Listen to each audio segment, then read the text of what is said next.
and welcome to another Dog on It Trucking podcast. My guest this week is a fellow entrepreneur, Kris. Welcome to the show, and tell us a little bit about yourself. Hi, good morning. Thank you very much for having me. My name obviously is another Kris. I spell mine the proper way, but we can cross that bridge later. I am a certified third-party auditor out here in Alberta.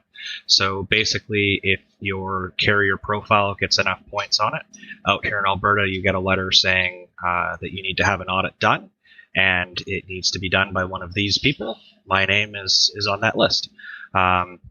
So I've been doing that for several years. CayCan Safety has been running for over 20 years in this business, taking care of the carriers out here in Western Canada. And there goes my dog walker. Of course. Probably pin that and restart it. And that's the beauty of actually doing these interviews in your home. We're a transportation safety compliance company out here in Alberta.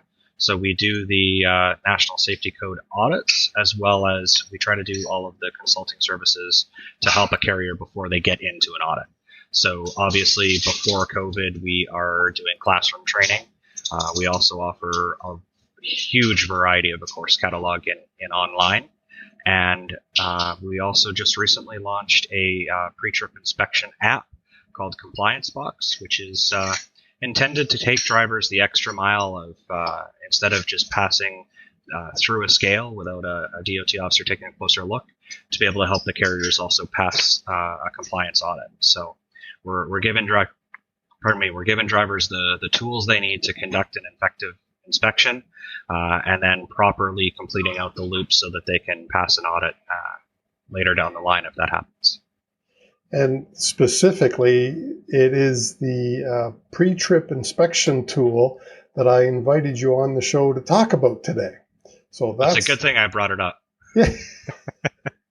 Well, I find it unique. I mean, and what I want you to talk about, or at least one of the points that I want you to explain, every ELD system, and with Canada going ELD likely June the 12th. Well, that could change, as we know, but likely June the 12th is the target date right now.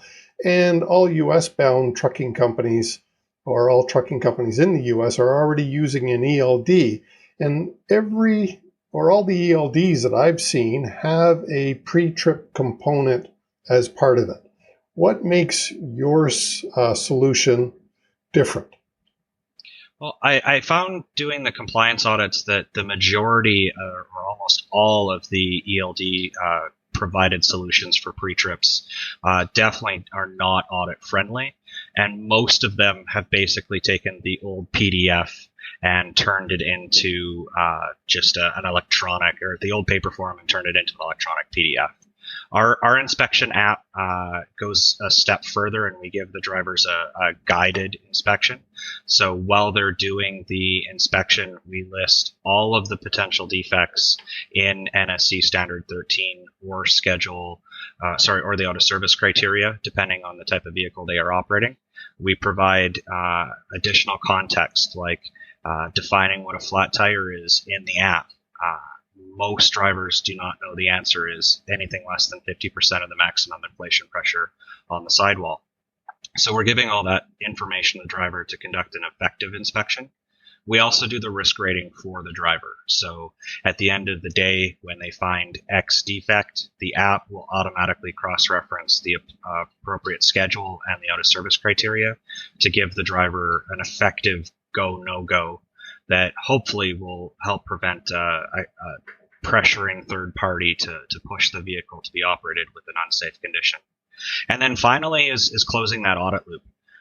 So when we're coming in to do a compliance audit, one of the things that we want to see is that if there's a repair that happened for one of the items on the schedule, that it was identified by the driver. And that's a big problem in this industry, because what happens when a guy does a pre-trip and finds a light out? Usually they'll fix it, and then they mark on their pre-trip no defects found. And then we come in and do the audit, and we find the parts for that scenario. And There's a question in the Alberta audit that says, are drivers conducting effective trip inspections? And if we always have those pencil whipped, no defect found inspections, then that answer generally gets no, the drivers aren't doing effective ones. So as an example, I just did an internal audit for a carrier last week, and they're using their pretrip app that was built into their ELD system. And I said, for unit 1, 2, 3, can you show me all of the trip inspections that have a defect in the last 6 months? And they went, no, I can't do that. I can show you all of the pre-trips, but I can't tell you the ones where there was just a problem. And then sorting through the pile of PDFs that program produced, I found 4 or 5 that there was a defect that had never been repaired because somebody wasn't trained properly to look into the system to see that it was reported. So that's the gap that we're trying to close. Pre-trips and ELDs are a lot of companies are focused on getting you through the scale house, which is definitely important. CayCan Safety's mentality has been what can increase highway safety so that you never have a problem at the scale. And then if something were to happen and you need a compliance audit, we want to make sure you're going to pass that and make it simple. And Kris, I want you to expand or partially repeat, I guess, because I really think this is important. You touched upon one of my favorite subjects, where all of these clean vehicle inspections done by the drivers and all of the repairs that are also being made that miraculously the mechanic knew to go and repair. Exactly. Right? So there's a disconnect there. And I'm from Ontario, and MTO has the same thing. They're going, well, how in the hell did that happen? And it sounds like you and Alberta are on the same page. Can you expand on why that is so important, that the driver does a vehicle inspection, creates the defect, and then lets the mechanic, and notes the defect on either the paperwork or the ELD? Why is that so damn important?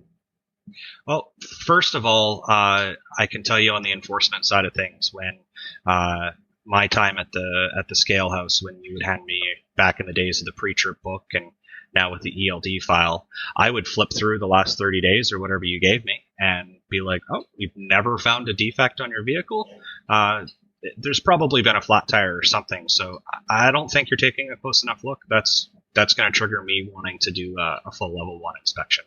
But the bigger part of it is the answering that audit question. Are drivers doing effective trip inspections? And if in your personal program, whatever tools that you're using, you should be cross-referencing the repairs and your annual CVIPs or your PMVIs.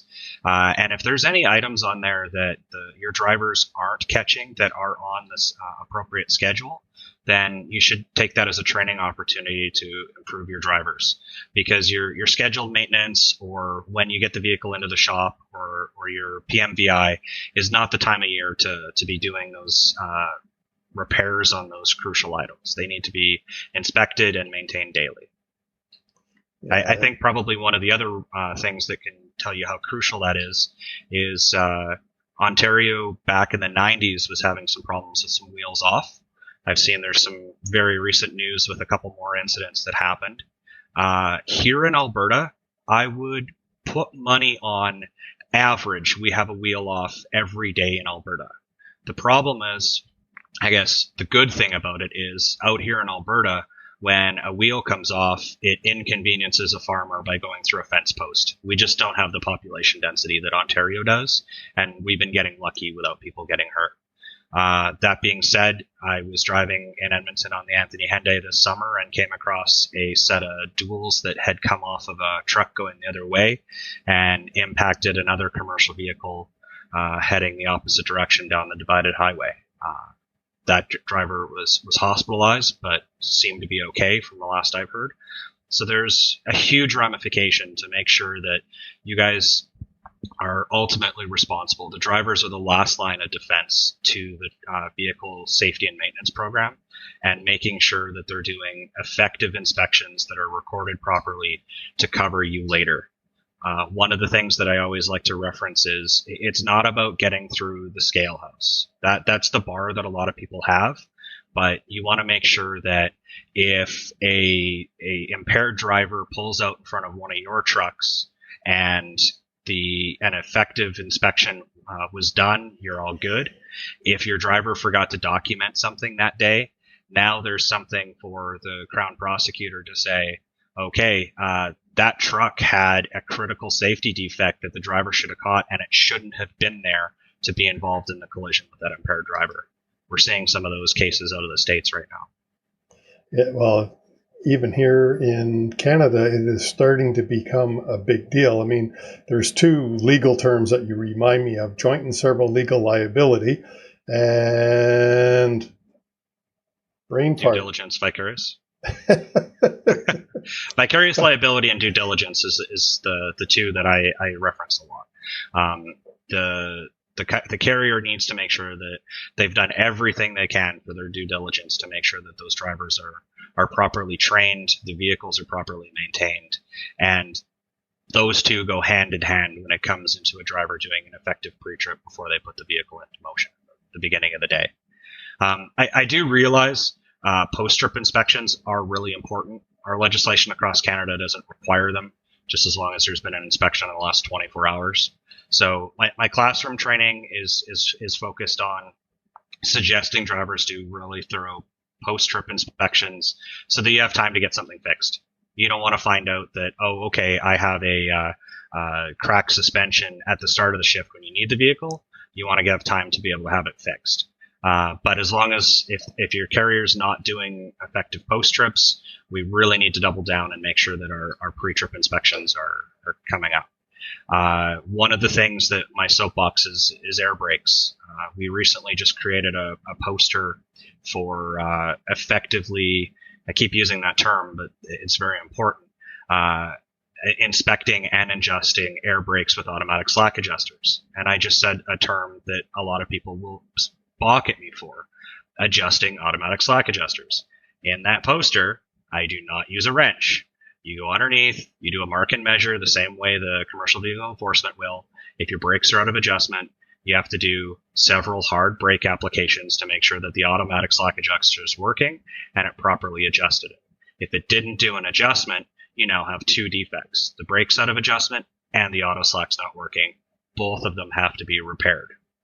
In my circulating that around my peer group, I had several people go like, oh, well, I don't have to do this because I have disc brakes. No, you still have to go underneath and make sure that you have no air leaks on both your service and supply side of your air system.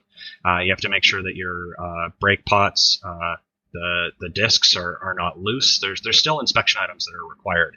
So air brakes is a huge problem that I don't think has improved much over the last 20 years. And that's one of the things that we've taken ComplianceBox to be able to show that additional information and give those drivers the tools they need to conduct that effective inspection. Yeah, and I mean, I'll make a facetious comment here. How important are brakes on a truck? Well, very. One of the things that I put in that poster is I usually find good drivers have brakes out of adjustment. When we do, one of the services CayCan offers is we actually do the same, basically a full level 1 like the DOT do, only we do it as education, no ticket book. And when we find brakes out of adjustment, generally they are good drivers that have brakes out of adjustment. And the reason for that is Saskatchewan did a good study. And when you wear the thickness of 3 sheets of paper off of your brake lining, that can require up to an additional 1/4 inch of push rod travel on traditional drum style brakes. So if you imagine your average good driver is only using maybe 10 pounds on the brake pedal to come to a stop at a stop sign, they're wearing down the brake lining more and more over throughout the day. And the only way that an automatic slack adjuster knows that it needs to make an adjustment is with a full hard brake application. So if you are only using 5-10 pounds throughout your shift and you've worn down 6 sheets of paper of brake lining, That's another half an inch. And if you were already at the limit when you started your shift, your brakes are now out of adjustment and they're working properly. You're just not using them right. So one of the guidances that we usually give when we say that and we do our compliance inspections is if you come to a stop sign or a red light, brake normally. Once you've gone to a full and complete stop, put your foot to the floor, give it a full 90 plus pound PSI application. If your brakes needed an adjustment and your auto slacks are working, they should at least ratchet a little bit. And then we watch the trucks leave the site, get to the stop sign, and not quite when they're stopped yet, the truck comes to a screeching halt because these guys are used to doing rolling stops and thought they were actually stopped. Yeah. Now, this is one of my favorite subjects. There's two things that I want you to address here. One, that it's not just in Alberta that truck drivers are still expected to get under their unit and do a mark and measure as part of a vehicle inspection. And I can't tell you how many road evaluations I do, and that never, and I mean never, happens, at least here in Ontario. And the other question I want you to elaborate on again is how do you do a brake adjustment from the cab? So, well, because again, This is one of my favorite subjects that I look at truck drivers and I say, like during their vehicle inspection, they never even talk about the brake pot. They never even say, hey, I looked at the brake, at the push rod. Even if they haven't done a mark and measure, I'd be somewhat happy if at least they looked at it and went, oh, it's at 90 degrees, which I know isn't the right way to do the things, but at least they've got it in their mind. Most drivers, I do it, and they just ignore, they check tire pressure, maybe, and they ignore the brakes. Sorry, a bit of a rant. No, I think we're both on the same page on that rant. There's nothing more frustrating than just spending some time at a local Flying J and watching guys crawl out of their sleeper and walk in and use the bathroom and grab a coffee and put the truck in gear and go after their 8 hours off. So I will take the guys that at least bend over and see if the air brakes are at 90 when they're on their way back carrying their coffee versus not looking at all.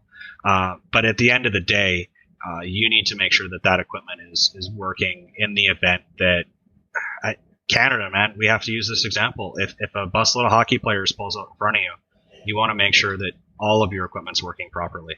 And the only way to do that is to simulate the exact same thing that happens when you're in the cab by stepping on the brake pedal. So a mark and measure is the only effective way to know what your brakes are actually doing. It's exactly what the DOT are going to do if you have a full level 1 inspection. And if you want to make sure that when you pull into the scale or you got the red and blue lights behind you, your truck is the best shape it possibly can be to pass that inspection, you need to do a mark and measure continuously. Like I said earlier, wearing out 3 sheets of paper can be a 1/4 inch of push rod travel. So if you're not on top of this all the time, or if you have a brake that's dragging, you easily can have a brake out of adjustment if you're not using your automatic slack adjusters appropriately.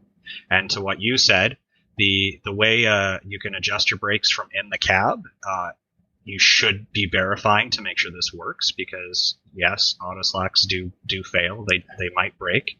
But if I was doing an inspection and I found a brake that had was out of adjustment, the way to do that is to climb back into the cab with the brakes released and wheels chocked and give several hard 90-pound PSI plus brake applications. And air brakes are a little bit slow, so you want to give time for everything to travel, that ratchet to click if it needs to, and then release. Give it time for everything to release all the way back down and apply again. And then the only way to make sure that it works is to apply and hold. Now, our vehicles are not set up to do this appropriately. I've been lobbying Bendix to have a valve that applies the service brake so drivers can do good pre-trips. If you got a trailer, just jam the spike down. Or if you got to do Canadian style of hockey stick from the seat to the brake pedal, one of the things I recommend is a carpenter's wood clamp turned around so you can expand it out between either the steering wheel or the seat or whatever works for your cab configuration. Then get back underneath and see. And if that brake didn't move, like I said before, you've got two violations or two defects. One, the brake's out of adjustment, and two, the automatic slack adjuster didn't work. So even if you're certified to do brake adjustments, depending on your province across Canada, or you take it to a shop and they go and do a manual adjustment on that brake, you're still not correcting the defect, which is the defective automatic slack adjuster. And if that slack adjuster is broken and the ratchet inside's not properly clicking into place, giving a manual adjustment is only going to work until you've hit a couple of bumps down the road, and then that brake's defective again. So if your guys aren't going to do anything underneath the vehicle, make sure they're at least trying to do 6-packs. But at the end of the day, explain what a 6-pack is. Yes, I'm sorry. A 6-pack is exactly what I just mentioned. So 6 hard brake applications of at least 90 psi, and time of full application, wait, make sure that there's no lag, the lag in the system's had time to catch up, and then release and wait long enough for everything to come off. It does take a couple seconds for brakes to release, and apply again until you've done it 6 times. That is the only allowed 6-pack in the commercial driver world at this time with our drug and alcohol testing. The zero tolerance for all commercial drivers. Though, yes. And again, going back to the vehicle inspection, drivers not doing this. The other thing that they are not doing, at least my experience, is they're not testing the tractor protection valve. And I often think that I can do the two things at once. I can do the 6-pack. That's going to reduce my air. And then eventually, if I keep going, it's going to pop the tractor protection valve. Just while I'm on it, can you explain for the listeners and the viewers what the heck is a tractor protection valve? Yeah. Well, first I'm going to argue that you're probably doing 3 things when you're fanning the brakes down. The other thing you're going to do is be giving yourself a little bit of a leg workout, getting that cardio in, because some of those brake systems, that takes a lot of effort. But a tractor protection valve will isolate the tractor in the event that a trailer disconnects while you're heading down the road. Obviously, with all of your braking coming from air, the last thing you want to have happen is a trailer disconnect, sever those air lines, and all of your air bleed out, and you've got nothing. So the tractor protection valve has to kick on by at least 20 psi, and that will isolate your truck from the trailer, and will automatically make sure that the brakes are starting to kick on the truck as well. But that isolation to make sure that when your tractor protection valve's engaged, and the way to do this, like you were talking about, you can take your glad hand off on the service side connecting to the trailer, have somebody apply the brake. There should be no more air coming through because you've isolated the truck from the trailer. Honestly, I used to think that this was such a rare defect that even myself didn't look at it all the time.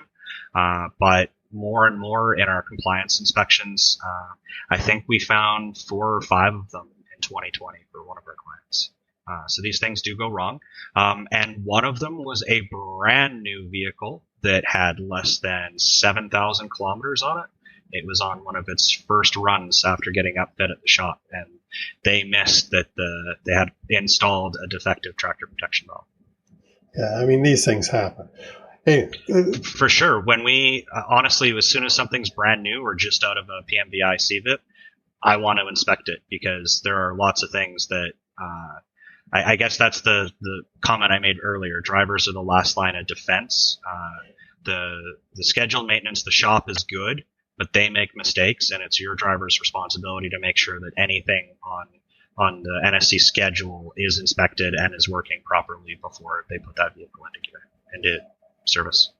Our time is just about up, but I got to tell you one quick story. I worked for a company here in the East, and it was an owner-operator had just picked up his brand new tractor. Our process was they would bring it to our garage. Our garage does an annual inspection on it, gives it its yellow sticker, makes sure it's ready to go, and slaps the decals and everything onto the truck. Well, the truck was sitting there. All of a sudden, the mechanic looks over and says, "What's the oil underneath the truck?" And this is a brand new truck. He literally drove it from the dealership to our garage. And there was a oil seal missing in the engine when they assembled the engine. And it was only the varnish that had been keeping the whole thing from leaking until it got, anyways, just some horror stories on new stuff. Hey. Well, and you do have to check it. Like that one truck that was brand new, one of the other things that we found in it was there was a piece of plywood between the frame and the PTO for shipping, and that thing got received at the dealership, upfit and CVIP'd or PMVI'd, and nobody caught that there was just a loose piece of wood sitting in between the PTO and the frame. Yeah. Anyways, drivers need to do vehicle inspections, which brings us back to compliance in a box. Yeah. So, in the show notes below, we've got a link to the website, Compliance in a Box. We've got your contact info in the show notes below. Wrap up the show by once again describing why Compliance in a Box is better, in your opinion, and I think you've convinced me as well, that it's better than what comes with an ELD. I think the best way I can do that is tell you what one of my clients told me. The day they rolled out ComplianceBox versus the ELD solution that they had, a lot of their drivers' response was, "We have to inspect all of this stuff? I didn't know that we were responsible for that." And it changed how they were doing pre-trips from day one. So we, instead of, here in Canada, the 23 items under NSC Standard 13, instead of just listing air brakes, instead of just listing wheels, rims, and tires, we give all of the potential defects. We give additional information on how to inspect it, what to look for, and then we close it out in a good audit loop so that later, if something happens, an auditor can say, "Show me all of the defects that your drivers have found in this period of time." And not only can we do that, we're going to show you a matching repair record that's legal. And that's closing the circle. It's one thing for the driver, hopefully, to find them and then document properly. And then the last piece is to close the circle with a work order, an invoice, some sort of document showing that the repair has been made. Yep. And the last piece, there's a few other ELDs that will do this, but we also do a full alert. If you start inspecting a vehicle that already has a defect that's not been repaired, before you can start your inspection, we're going to start ringing bells and whistles for you to at least take a closer look at that section. Perfect. All of your contact info is below. Compliance in a Box, a link for that is below if you are in Alberta, because I don't think Kris wants to travel too far, and you need some safety compliance services, mock audits, as I call them, or pre-audits of you don't call it MTO. What do you call it in Alberta again? Your safety fitness certificate. There you go. Give Kris a call from Kris from CayCan, and those links will be in the show notes below. If you don't mind, anybody else, any one of your listeners, if you have questions on hours of service, vehicle inspections, cargo securement, even if I'm not in your jurisdiction, feel free to give me a call, give me an email. As long as we can give the answers to help improve carrier safety anywhere, we're happy to do it. That's beautiful. As always, safety people are willing to give. Thanks, Kris. Thank you, Kris. I hope you loved the show as much as I did. Please leave us a like, a thumbs up, a review, a comment, a rating if it is in your heart. Thank you so much. And I do really appreciate your time. And join us again next week for another exciting interview.